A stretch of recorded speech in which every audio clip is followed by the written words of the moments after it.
What is up, ladies and gentlemen? It is your friendly neighborhood BJJ podcaster, RAF ESPARZA, coming to you with another great installment of the Bullpen, a joint venture between the Grappling Hour and Inside BJJ.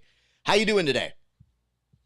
Usually rhetorical, but I do mean it. How are you doing? I hope it is well.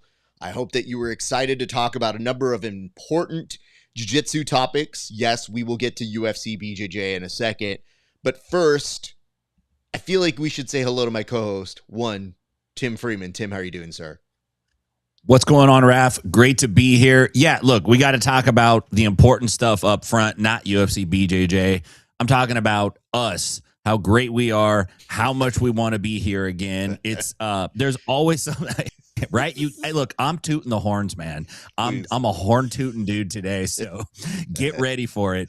It's great to be here, man. I'm rocking the San Francisco Giants hat. Look, I know the Dodgers won, but in my mind, that's last year. We're going next year right now, so I'm jumping on the bandwagon.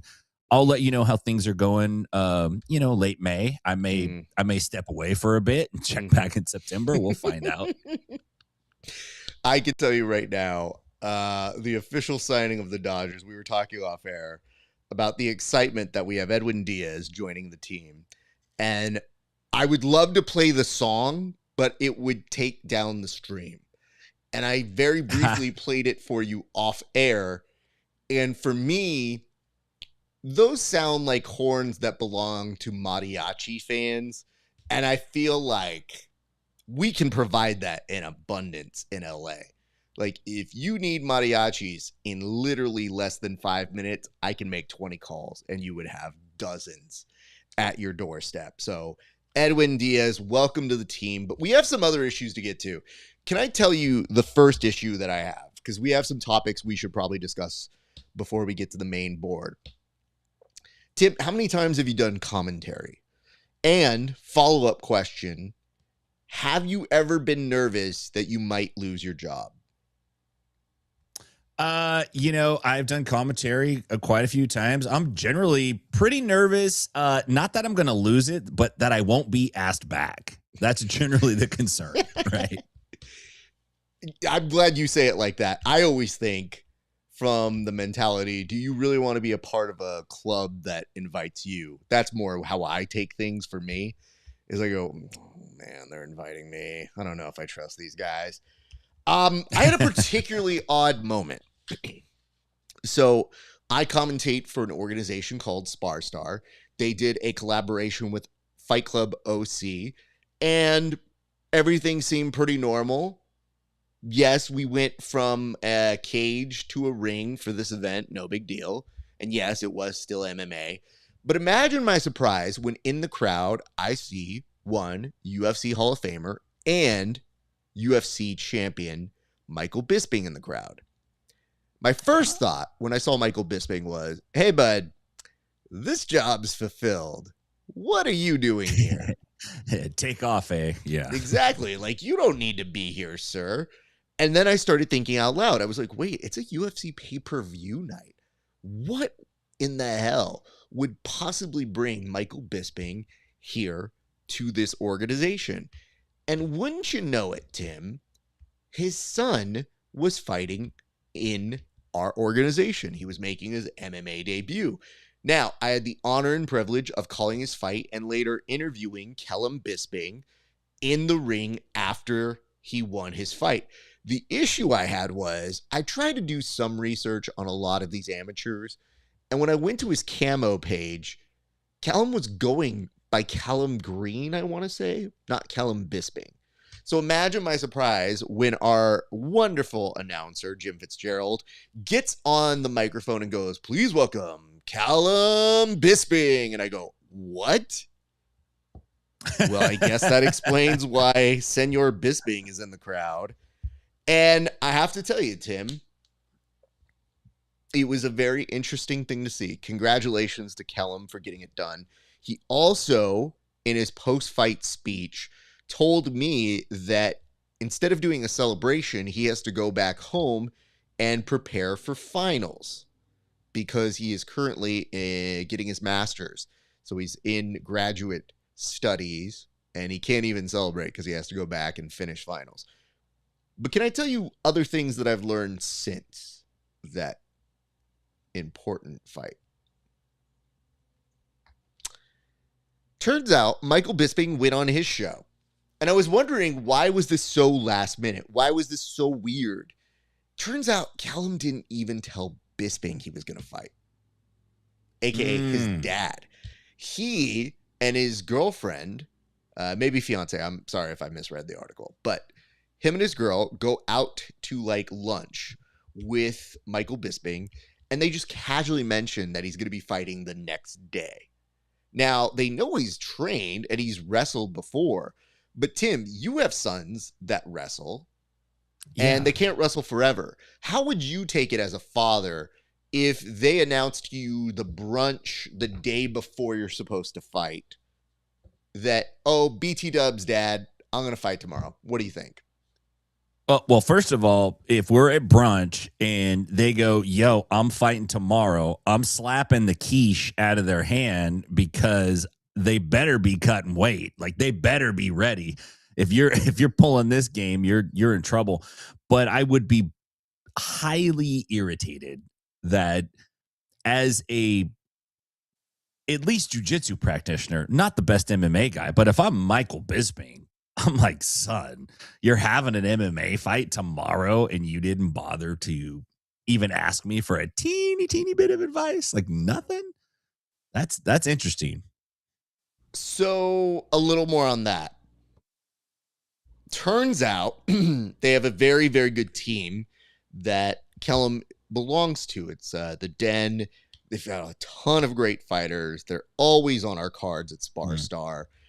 And Bisping actually let that coach have his time. So Ben Jones is the head coach for them, and kind of let him go under the wings of Ben.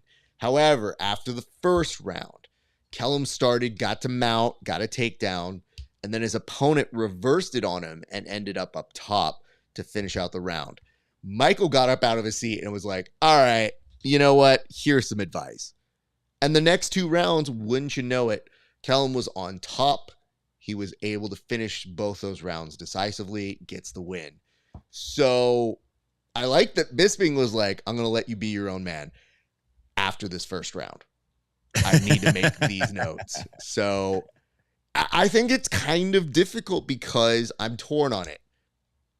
Not a father here, so I can't even speak on that realm. But you mentioned something about being a martial artist. If you have one of the biggest practitioners of all time and a storied champion at that, they do have valuable information. I think the real key is, how do you as the son make your own name and stand on your own? So I was torn. Yeah. And I do get it, but yeah, it was a lot. But nonetheless, a very happy ending for the Bisping family. And you know how kids think about their dads. Mm-hmm. You know, this Bisping Jr. here is like, man, I seen my dad scratching his ass in his underwear in the kitchen half of his life. Like, he ain't gonna tell me nothing. I don't want to hear it from Pops anymore. You know, that's kind of the game sometimes. It's difficult because the other part of me is the broadcaster. So there's also a part of me that wonders how Michael would have called it too. So yeah, on air, I was just kind of like, hey, this kid didn't put he was a Bisping, and yikes. That is interesting. That's an interesting move. Maybe he's fighting under a pseudonym. Yeah, but I will say this. Very fun. Happy to call it. I hope they liked it. And, what a wild thing this is, because I'm used to calling so many different fights. It doesn't really register to me until you have a UFC Hall of Famer that you look at, and you immediately don't think, oh, maybe he's got a kid fighting. The first thought you have is, hey, bud, job's filled. Get out of here. So there be that. Tim, do you have any things that you'd like to bring up before we get to the board that don't deal with the board that you think are relevant or fit for discussion, sir? You know what, really, which I think leads into is an on-ramp onto the first topic on the board, but A couple things. One is Musamichi resigned with the UFC, and Mhm. I swear I read resigned at first, and I'm like, that little, what is this guy?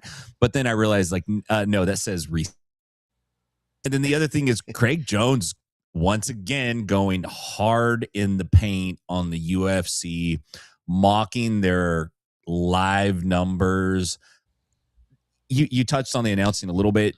I think they made a blunder when they said, like, this is basically, the ultimate jujitsu event is happening right here. This is the most important thing. And then Craig just takes some screen caps and posts it. And it's like, God dang, man, you guys never learn. You never learn. So All right. Well, I hear what you're saying there.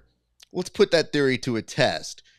Last night when I went to bed, which was late, it was at 245,000 views. It is still at 245,000 views.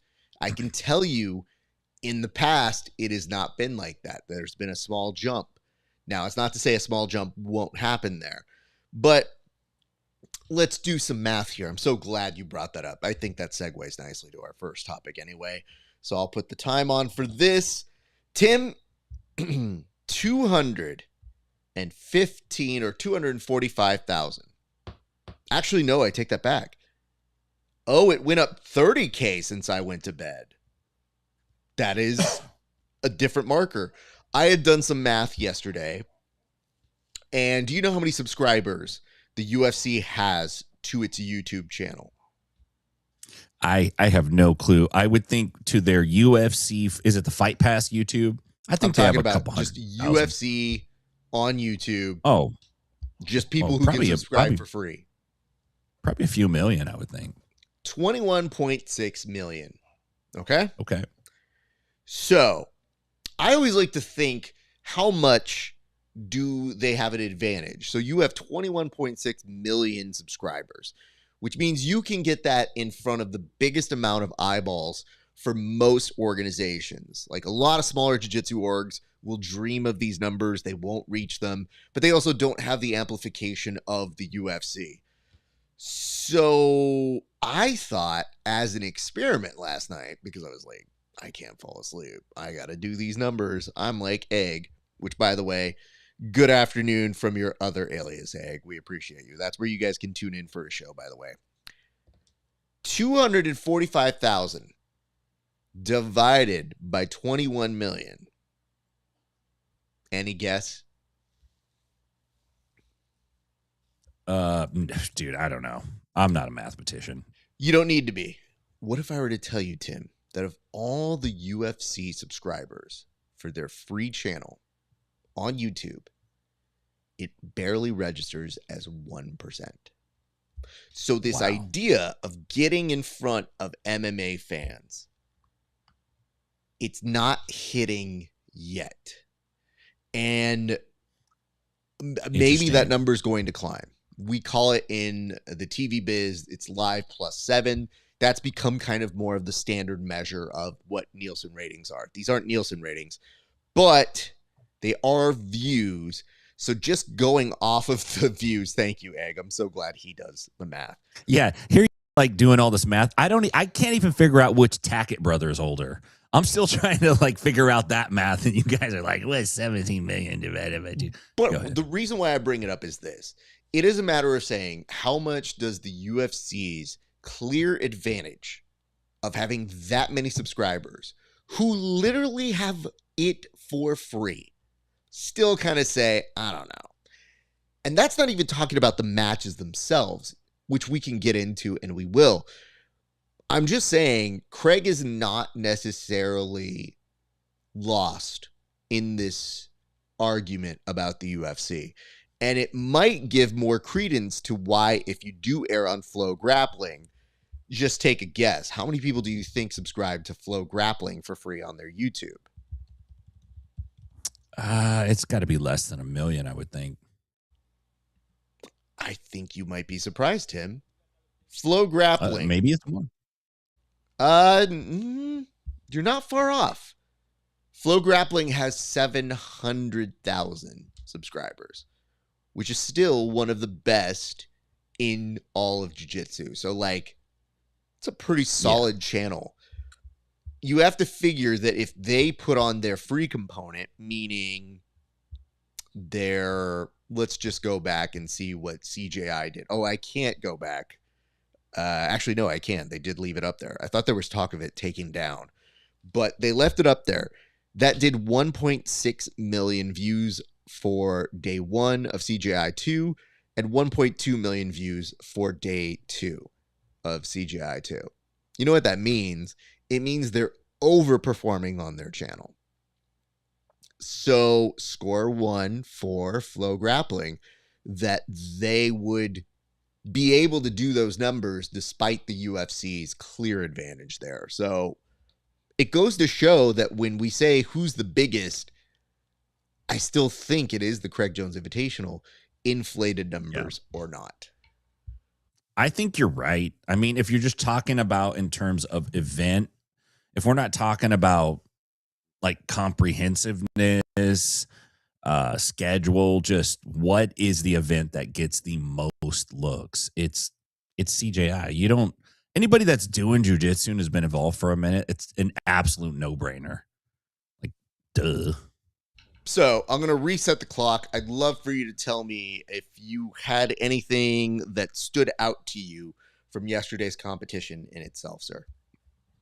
Yeah, man. I enjoyed the matches. It was a decent card. It was really nice, and congrats to the PGF veteran Landon Elmore. Came out and looked great.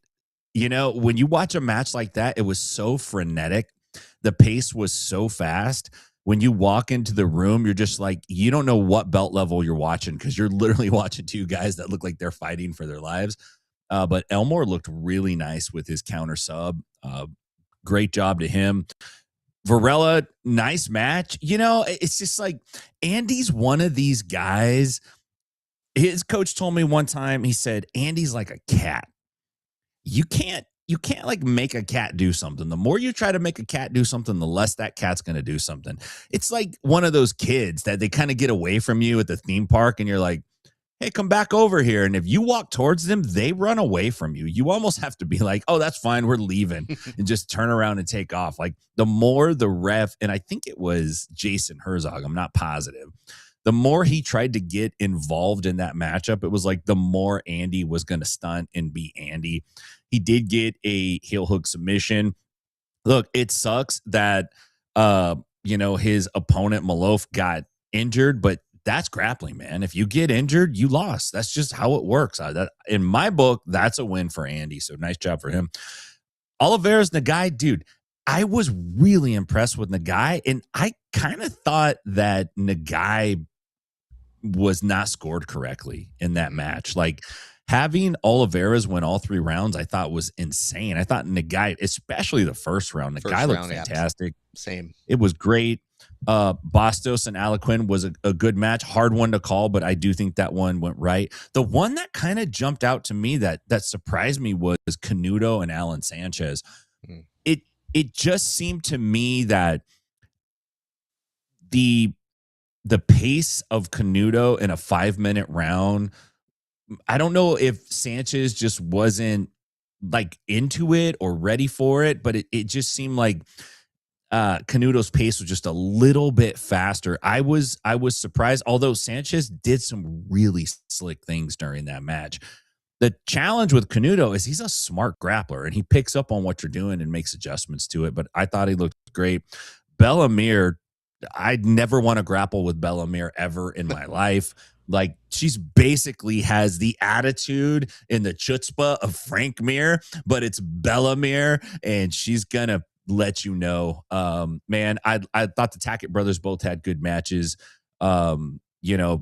It's pretty tall order to beat Ronaldo Jr., so hats off to him for winning. And then, of course, the younger Tackett, Andrew, beats Elijah Dorsey with a heel hook. So overall, man, I thought the matches were good. There was a part of me that saw it and thought, damn, man, so many people have put in so much time over the last 20 years to like get this to a point to where it's even viable. And then it's it's like, you know, big bad corporation from next door steps in and goes like, we'll take it from here. You know what I mean? We have this amazing bowl and it's the #1 event of all. It's like, damn, man. How can you guys do this? How could you do this to us? Overall, though, I thought it was a good card. Allow me to give you some more reasons as to why the big bad corporation is still in its infancy here. Please. Okay. Here we go. And I should give myself time on the clock because I want to make sure I rein myself in. I have things to say. All right, let's go down the line. First, Andrew Tackett, dominant. Looked great. Very proud of him. Ronaldo Jr. looked amazing. Let's not take anything away from that. Finding out that William Tackett had a rib injury, I feel so bad and explains so much more. But, like, you know William Tackett is a smart grappler. It looked a little weird. It didn't quite look like he was at his full power, but that probably is more of a reflection of the dominant way that Ronaldo Jr. was in that match. Like, from start to finish, looked very impressive. And kudos to him because people weren't thinking he was going to win. They actually had William Tackett as a huge, I think it was somewhere in the neighborhood of 525 favorite in that one. So is what it is. William Tackett, we wish a speedy recovery. I know he'll be back and better than ever. We're bypassing part of the lead here, which was that Laverne dominated Canuto in a major way. And I think that was a big shock because Canuto was almost expected to have a coronation last night. And she's an incredible competitor. She had never really faced something like this before. And that I think it was just shocking because Laverne wasn't intimidated by her.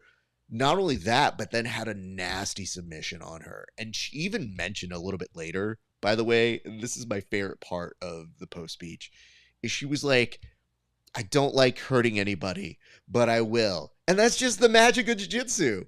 And it's like, I didn't know which way to go. Like saying it's the magic of jiu-jitsu after saying you don't want to hurt anybody is perhaps the greatest 1-2 punch of all time. But I want to give her congratulations. She had an amazing performance. I didn't even necessarily think she was going to win. I thought Raquel was very likely going to be crowned the inaugural champion. So to shock everybody like that is part of the reason why we are compelled to watch the sport. Bastos obviously looking amazing. Canuto, very sly, very slick, and was able to really put a strong emphasis on why he is important to that organization and remains a key member to making things exciting because Alan Sanchez can very easily, like he was calling himself more of a sloth or like a slower paced version of it. Canuto was able to source that out and looked very dominant and even got the Miyagi nose plug at one point. So props to that. Dorian Olivares did look very good. I don't agree that he took the first round. I thought Nagai actually had more of the submission attacks. Having said that, rounds 2 and 3 completely dominated by Olivares. And I want to point this out. We saw it a little bit at trials with, I think it was Corbe. You can kind of push Dorian Alvarez for a little bit. But if you get any advantage, you have to take advantage of it in that short amount of time. Because once he revs back up, he has a pace that will just exhaust people. And there were a couple times where Nagai was in on leg locks that looked pretty good.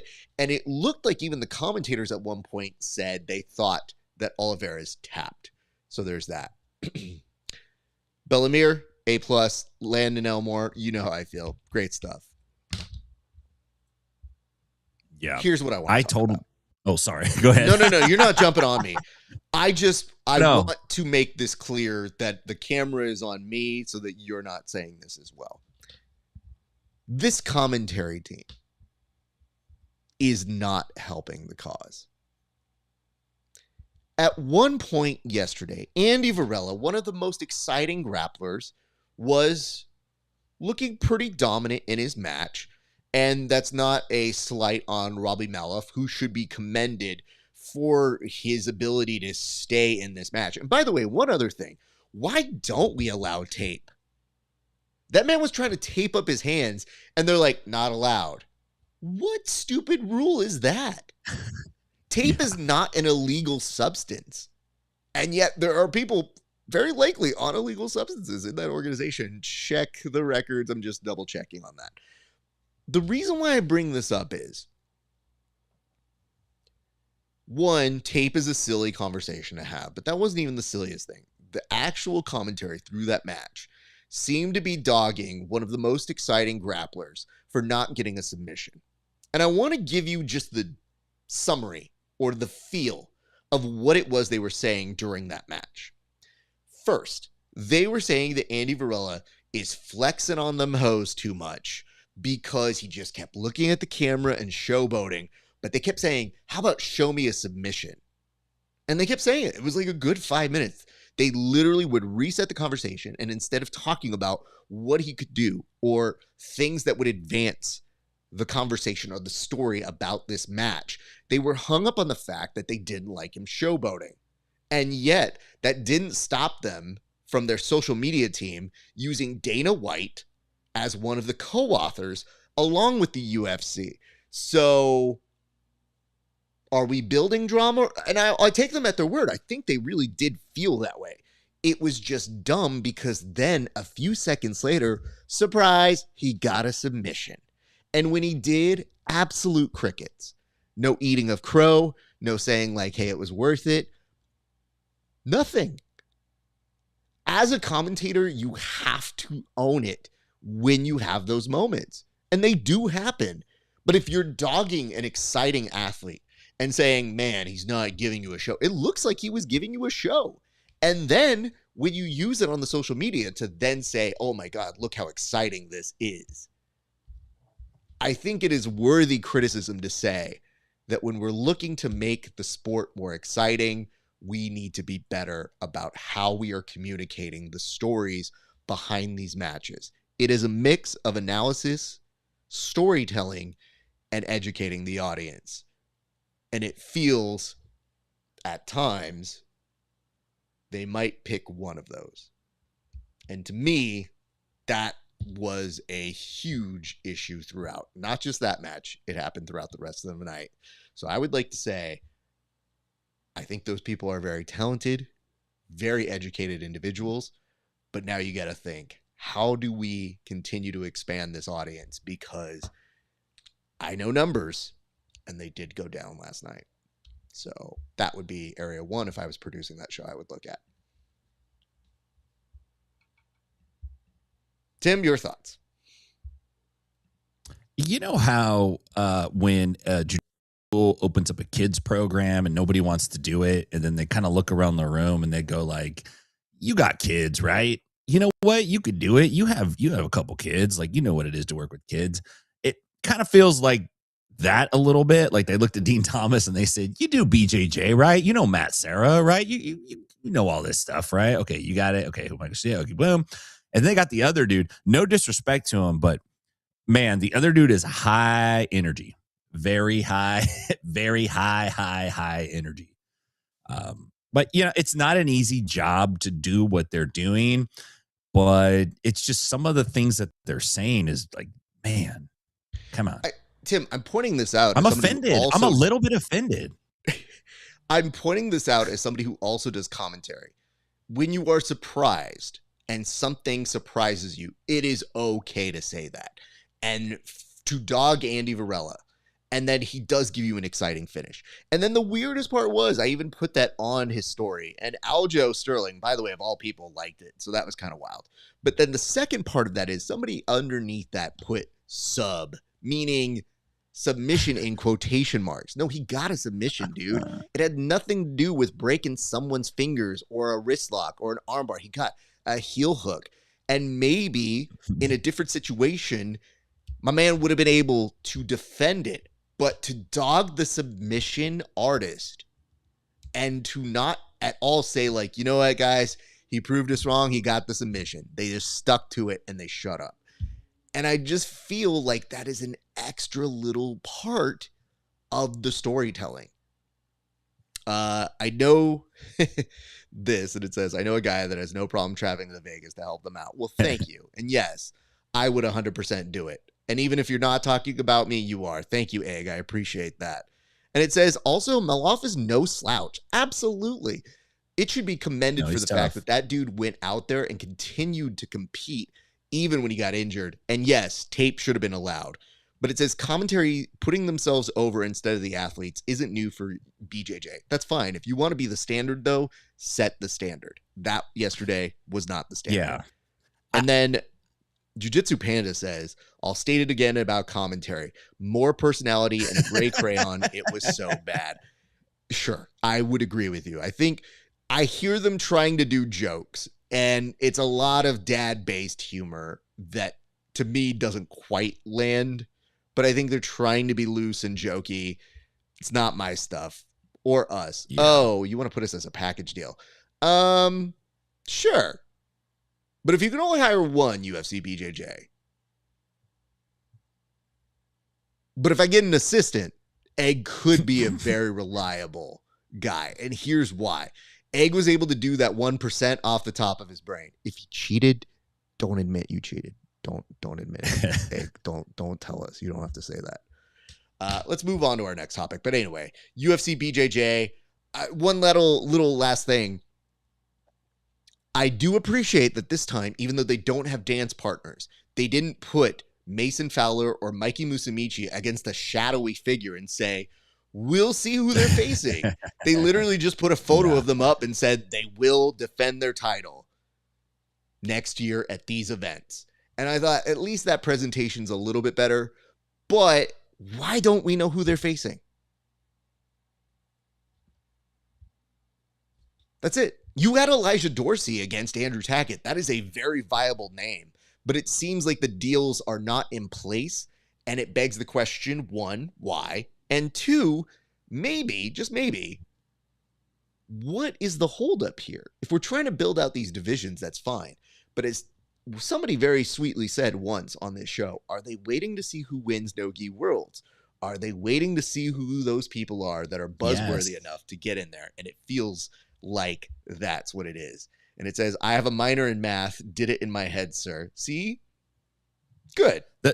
You know what? Real quick, though, the problem that this presents to the other jiu-jitsu organizations, whether they recognize it or not, because they did make mention of one of the guys in there last night, and I'm sorry, I don't remember which one. They said, oh, he won XYZ recently. And there's like this idea that, hey, if you win your promotion or your show or your whatever you're in, then you might get a spot at UFC BJJ. By adhering to that, they're like putting themselves up above everybody else, just psychologically, you know? And it's like, no, that's the absolute wrong thing to do. It's like, if you win this event, congratulations, you're awesome, because our event is the event, not, oh, now you qualify to go fight in the bowl. Come on. It just feels like it's a cheaper way of getting talent. It is. Absolutely. Pardon the metaphor here, people, but it feels like they went to the Home Depot, you know what I'm saying, and picked up some available grapplers, like day players. So day players, just saying. What's your day rate, dog? Dana's like, hey, what's your day rate? Do you have a day rate? Hey, you fucking dummy. What's your day rate at? How much would you grapple for? How about I pay you 1/4 of that and you get to wear a UFC BJJ rash guard this season, only available on Paramount Plus. Get excited. You definitely won't be on the White House card because yikes. Anyway, tune in. That's going to be my next move. When I meet people, I'm going to ask them, what's your day rate, dog? Every man's got to know his day rate. What's your day rate? It's a very important thing to go over. Let's move the board here real quick because, Tim, you had this one down. I'm going to let you take it because it seemed to be of interest to you. But you put up that a certain competitor was very forthcoming about maybe some attributes that help them have a big win in competition this past week.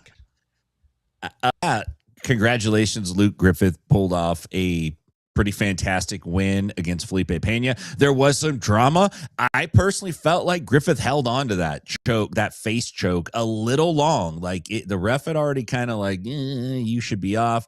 But whatevs. That's how it goes. Pena was a little bit irritated, but not that irritated. Big Dan was looking for a fight when he ran onto that mat. He was like standing there staring at Felipe. He's like, I already lost, dude. Like, you want me to fight again? Griffith goes on to release his peptide stack. I actually love this. A while back, I had this idea to have a game called Guess That Stack, and you'd like show the athlete, and then you would show different stacks, and one stack could be like whole milk, lean red meat, I don't know, like full fat butter, and the next stack is like Big Macs, blah blah blah. Then there's a stack with juice or what, I don't know, whatever.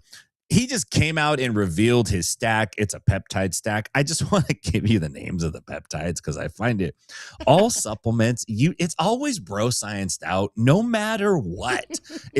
We can't help it. It just is. So he released his stack. He said this combination of peptides helped him maintain his physical condition during preparation for this match.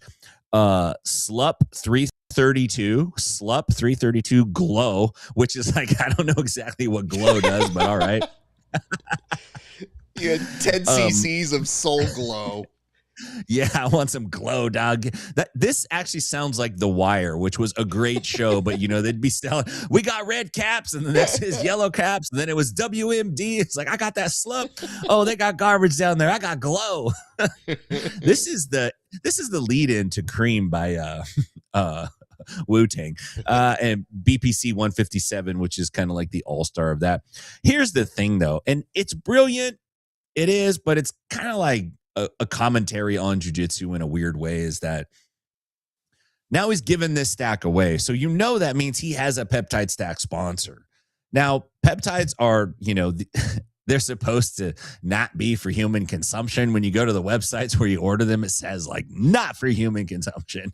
And that's, I guess, their workaround for it. But I found it humorous. It is kind of like an interesting commentary on sports in general. Lots of athletes are taking peptides. There's not a lot of, obviously they're not FDA approved. I don't know how sports feel about it. I don't think many sports are even testing for these yet. I'm not positive, but I assume they're not, maybe in the Olympics. But jiu-jitsu, these guys are so open about what they do. They just really don't care, I guess, or they're using it to try to generate revenue. Regardless, he looked good. I wonder if Danaher somewhere is like, what? I guess I'm just a sack of shit. Like, you're just giving all your love to the BPCs. Like, I didn't show you that back take that you used to win it. But congrats to Luke Griffith. Sorry, I got to get me some slup. Like, I'm looking for slup. If you got a line on slup, if there's a plug out there listening, hit me up inside BJJ. I'm trying to get some slup out in the great state of Tennessee. By the way, it sounds like shit that's named in Futurama. You gonna have some slup? Get some slup. Get excited for it. Tim, I'm glad you brought that up. I think he held the submission as well. I'm of that mindset. But having said that, kind of funny fallout from it.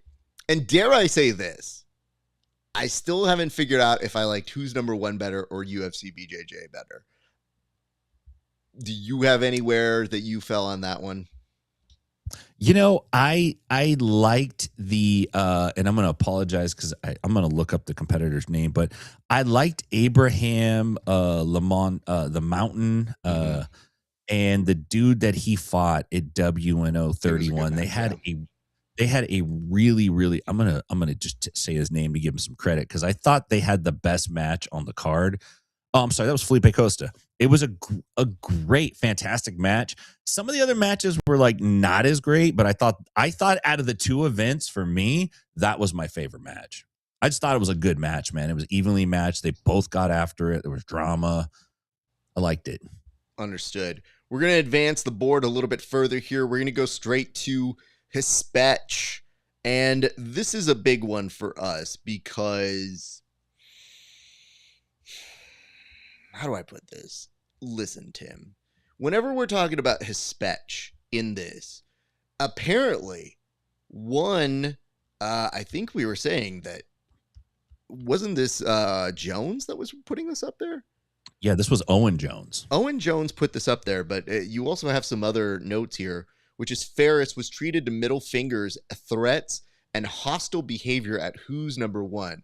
So it seems that there's some folks who feel okay to not only express their disappointment that their people aren't winning or that they aren't necessarily getting their hands raised, but that they're actually sliding into DMs and getting a little bit more than just sports professional with this, one might say. So, Tim, what can you tell us about this topic, sir? So, yeah, so Owen, Who's Number 131, WNO 31, was coaching Faris bin Labkadem. Apologize if I butchered the last name. And he's talking about his experience there. He's like, hey, man, after, just even being there, like sitting around minding my own business, there's guys like throwing the middle finger up. They're just like, saying they despise him. They don't like him, et cetera, et cetera. And he kind of just called out like, hey, these guys are always talking about respect and Brazilian jiu-jitsu and the lifestyle and peace and love. And I love everybody. But then, when push comes to shove, it's like the violence starts to fly. It's a tough one. I think there's some truth to that, but at the same time, like it's a combat sport, and so there's always going to be this certain level of machismo. And I don't think I'm out of line to say that the Brazilians have a lot of it. I don't think anyone would disagree with me. I don't think anyone would go like, "Oh no, you're crazy. That's not true." Like that's pretty much true. The only thing with Owen Jones is like, man, you gotta like have a little better sense of context. He says this. He says like the Brazilians preach respect, then they send death threats, and he's going on the Brazilians. The podcast that he was on is called the White Monster Podcast. And I'm just saying, look, if I'm a guy from the UK and I'm on the White Monster podcast, I'm going to leave all ethnicity. All that stuff's going to be out of the topics that we talk about. We're going to talk about monster trucks, monster energy drinks, things like that. No opportunity for me to get portrayed in the wrong light, but tempers get hot. Nobody likes to lose. I have seen teams do some pretty heinous stuff. I've also seen heinous stuff from teams that weren't Brazilian. But, I think he has a point. I think it's on the professional level, especially on the professional level, it's very poor taste. Like it's one thing to boast and say, I'm going to beat you and talk trash. And it's another thing to like send death threats and stupid shit like that. That's amateur hour stuff. So here's like a simple remedy for this one. If you are somehow more offended by somebody talking about it than the actual death threat, perhaps revisit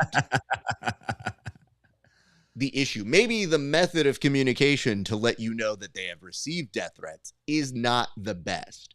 But I would just say, by and large, nobody should be sending death threats to anyone. And granted, we've also given shit to people in prominent places, even when they work for ADCC, to maybe not send death threats. So that's part one. And we'll take them at their word. And if they are lying about it just to strum up interest, that's on them. But I would tell you this. I think we've been around long enough to know we've seen some heated personalities and fight break out for far less. So yeah, that is part of the reason why I think we're so inclined to be like, yeah, maybe so. So how about we make an agreement right here, everybody? Pinky promise. No more death threats for jiu-jitsu, okay? Sound good? All right, we just did it.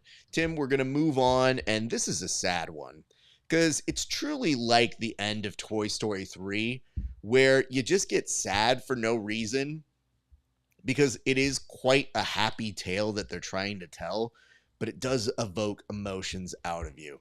Lachlan Giles submitted Marcelo Garcia, and I wish I was happier about it. It is more than melancholy. It is just bittersweetness. And although we are incredibly happy for Lachlan, seeing Marcelo lose ever is a shot to the heart, and it makes you just think, This man is the GOAT because he is continuing to go out there even when he doesn't have to. And yes, Lachlan is also the GOAT. Tim, tell us about your feelings on this match, sir. I feel like this match was ordained by God. I think it's proof that God exists. I really do. I think he intervened and he said, I want my two favorite grapplers to have a match. Everybody wants these fantasy matchups, and I suppose if you're God, you can make it happen. So he had his guys get after it, and Lachlan won. I'm not surprised that Lachlan won at all, and I'm happy for Lachlan Giles. I'm glad it wasn't some buffoon or some jerk off that beat Marcelo like that. That would suck, right? That'd feel really bad. That's like somebody beating up your grandpa on the subway. Not that Marcelo's a grandpa. Marcelo would wreck me. I'm sure he would. But at the same time, it was nice to see Marcelo get out there and compete. We know that, he's been back a little bit recently, but it was really nice to see him. Lachlan Giles is a tough guy to match up against if you've been out of the game for a minute and kind of gone through a lot of the things that Marcelo has gone through. My question is this it for Marcelo? Is he going to stop? Is he just like, nah, man, this is just a tune-up match. Like, wait till I'm back. I'm going to get on the Luke Griffith peptide stack and I'm going to make a run here. I don't know. It wouldn't bother me if that was it for him. Like, I would feel okay with that. I would be very grateful that he even came back and did the last couple competitions that he did or matches that he did. And I wouldn't hate it if he stuck around. I just wouldn't want to see him consistently go out there and fight guys and lose day in and day out. Like, that wouldn't be fun. Let me just break this down in terms that I think will help people who know what I'm talking about maybe frame this a little bit better. In pro wrestling, it is said that you often go out on your back, meaning you put over the next generation. So that's a tradition that is intended, and we'll see if it comes to fruition tomorrow night with John Cena, where you lose your last match so that the other person gets the benefit, the ability to say, guess what? I will now carry that forward, and people will be excited to see this tradition continue. One small problem with this metaphor in this particular scenario. The person that beat the legend, who shouldn't be competing anymore, is the one retiring. Lost in all of this is, oh great, Lachlan won. That's amazing for him. What do you mean he's retiring? I still haven't come to terms with that. Having to hear Lachlan's like, well, it's been fun. I was looking for a good way out. And then being in limbo with what's happening with Marcelo. Is Marcelo done? Are you both retiring? You both can't retire. That is the one issue I had on this. You can't have a double retirement match. So I guess, Marcelo, you're pot committed. You have to go have another match. The question is, against who do you want to? And also, are you healthy enough to do it? I don't want to force you. That's the emotional toil of this match. That is why, even though it's like, yay, GOATs battling, it feels so empty when it's like, well, Lachlan, you're going to continue this great tradition and you're done? Okay, I wasn't ready for that, man. I don't want you to leave. What are you dad? You don't leave me. Lachlan, don't leave. You can't go out for milk right now. I don't want you to leave. Why are you leaving, Lachlan? Some meta is not enough. I need to see you compete at one. Scene. All right. Let's move on to our next topic here, Tim. Our next one is BELT-FLATE. So when you name something as BELT-FLATE, Tim, what exactly do you mean by that? This is, by the way, I love the Moneyberg on this. I ripped that Moneyberg from the internet, but it's great. Beltflation, man, it's here. And this is a really big issue. Been thinking about it. Crone Gracie, which, Crone is a guy that some people love, some people don't love, whatever. Say what you want. That's fine. Have your own opinion about him. But he was on Ariel Helwani, again, another guy that there's lots of opinions about. And he somehow the subject came on Derek Moneyberg, and they were talking about the Moneyberg belt thing, and he had a surprisingly like very good, accurate take on the situation. But he also said something that always, right? The guys are always going to do this. He said, I feel like even before this guy got his black belt, there were a lot of people getting black belts that I didn't agree with. I'm saying we should have like a Festivus, but for jiu-jitsu, where on that day we can all give out like, listen, I don't think this guy should be a black belt. This guy shouldn't be a brown belt. There ain't no way in hell this one's a purple belt. We ought to all just be able to air it out there and put it out. He goes on further to talk about it, and I think he hit the nail on the head. He says, I think when you make it that short and you put that much money involved, these are his words, not mine, and you have that much kind of marketing behind it, I think everybody can get weird about it, which is a really weird way of saying it'll piss people off. And he says, he's like, talking shit about how he did it and how other people are not doing it. I think that's why he rubs people the wrong way. If he never said anything, I don't think anybody would even care. I think he's absolutely right. I think if Moneyberg doesn't go online and act like he's a big shot, I think nobody even cares at all. I don't know what the situation is with black belts, man. Is there beltflation? That's my question for you.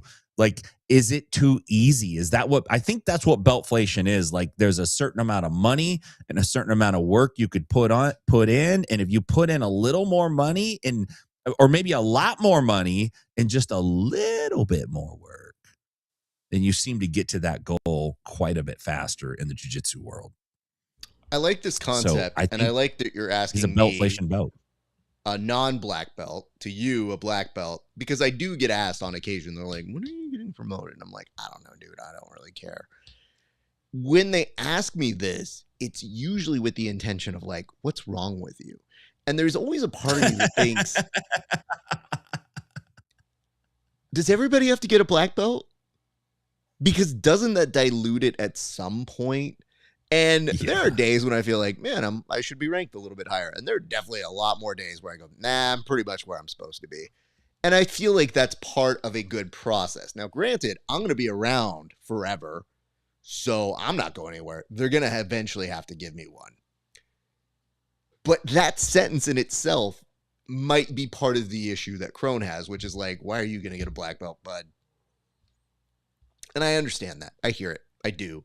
But I think that's part of the reason why with the Moneyberg thing, which, by the way, is something that I said as well, which is if he just got a black belt and did the training, no one would give a shit. But instead, part of the reason why I think people have issue with Moneyberg is he is co-opting jiu-jitsu as a form of publicity for his other nonsense. Otherwise, meaning he is using jiu-jitsu. It's happening a bit. It's called sports washing. Anyway, look it up.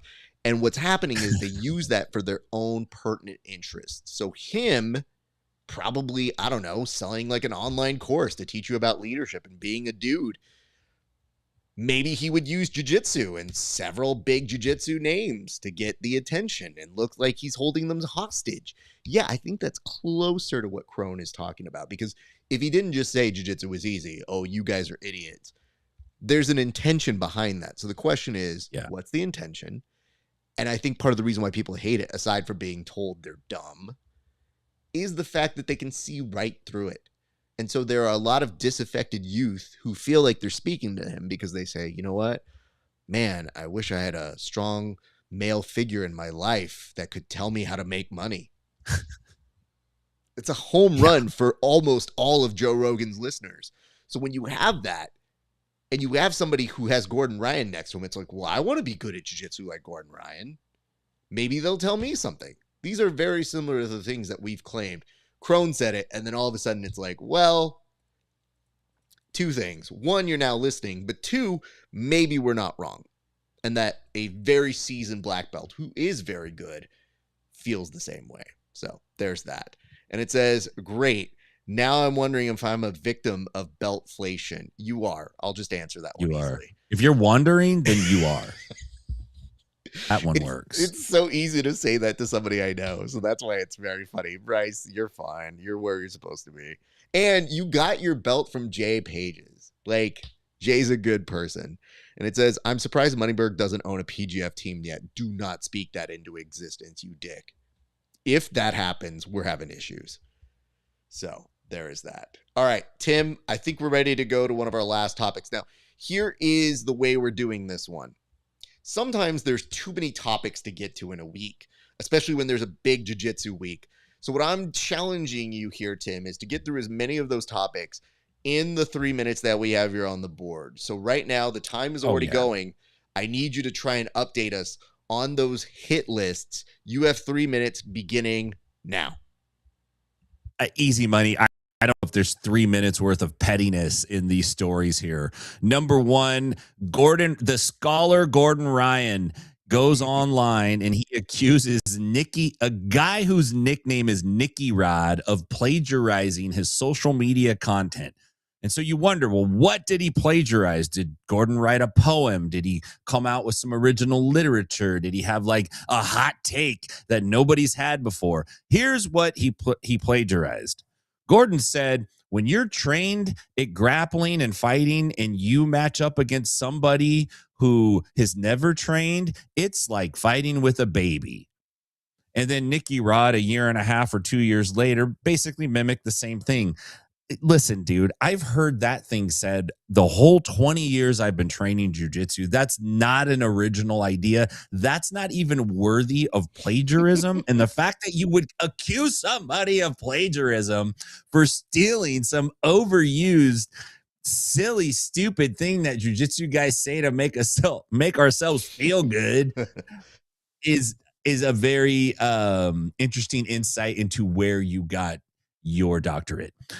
Enrique Veloso, probably the most hated man in jiu-jitsu. This is the man who was guilty, in my opinion, of murdering Leandro Lo. He was brought before, so he had a civil court, and he got off for that, or the criminal case. He was found not guilty. There is a military police justification council that saw his case also, and they found him culpable by anonymous decision. They removed him from active police duty, which is a good thing, but he's still working, but they did slash his salary to 1/3. I have no idea how that quantifies, but anything that they could do to inflict some punishment on this guy, I'm good with. A coral belt, I didn't even read the article, just says stay away from YouTube, and that just sounds like something a coral belt would say. Megadeth frontman Dave Mustaine promoted to black belt right down the street from me by Professor Reggie at Spring Hill Henzo Gracie. Congratulations to Dave Mustaine.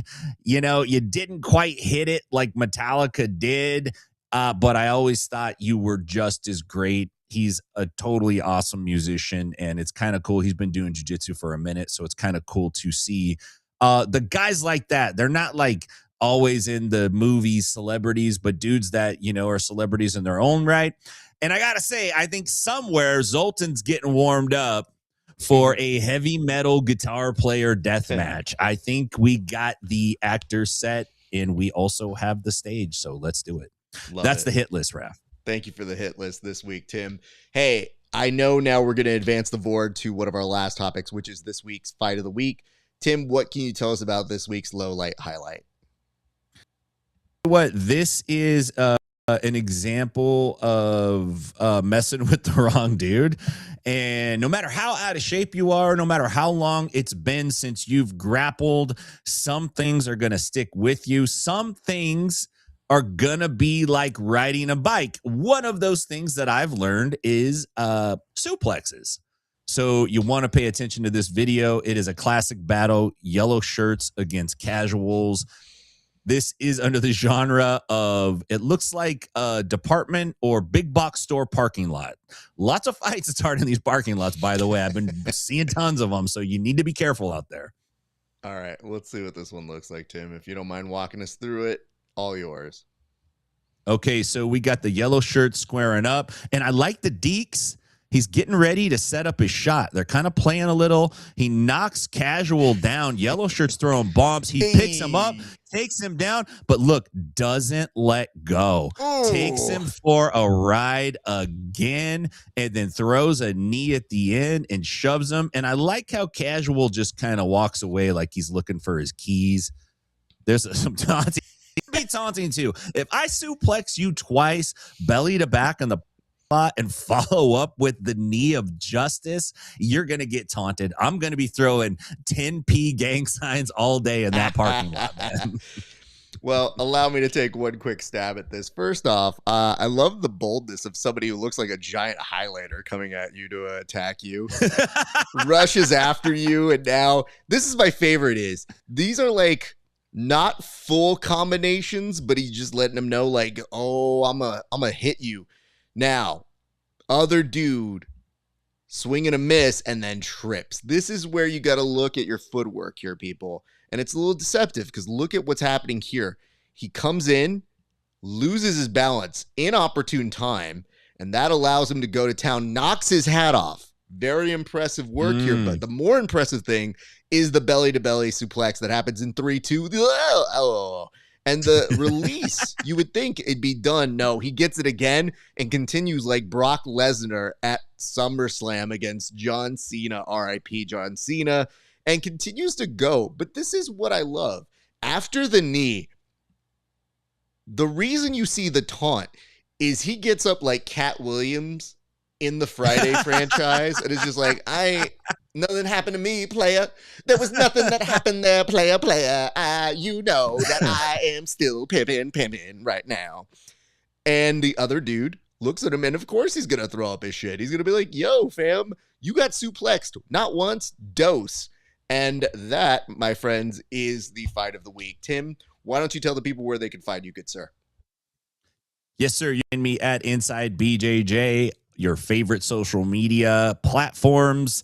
If you are out in Nashville, come see me at 10th Planet Nashville. If you're out in Stockton, see my homies out in 10th Planet Stockton. RAF, great to be here, man. I love the yellow marker line. Like you got your ass kicked by a yellow highlighter in front of your wife at the Big Lots. Like you need to go work on your manhood for a minute, dude. All I ever think of when we do these segments is if I was hanging out with my cousins on like some recliners somewhere as this fight was unfolding in front of us, the first phrase would be like, look at you. And then it's the metaphor or simile or analogy that happens. But when I saw that bright yellow, I go, sir, you are not allowed to fight looking like that. That's like, are you wearing some LA Knights? Are you BK Knights? What are you doing here? You have shoes that flash up here, sir. Anyway, Tim, you can get on out of here. I appreciate you, sir. I will see you back next week, my man. All right, man. Take it easy. All right, you guys. That is going to kind of do it for us here at the show. A few quick reminders. If you do enjoy the show, we would love it if you guys could give us a like, a subscribe, a follow, wherever it is you're watching. I did see a note here that says, definitely thought this was PTI. Don't hate it. Maybe give us the views that they should have, because that's kind of nice. I do notice this. Yes, Egg, I was going to plug you next. Elijah Carlton on Egghead Scramble in less than 2 hours. You can find that at Egghead Jiu-Jitsu on his YouTube channel. Last week, he was able to get some great information about what is going to be up next for the Philly Phenoms.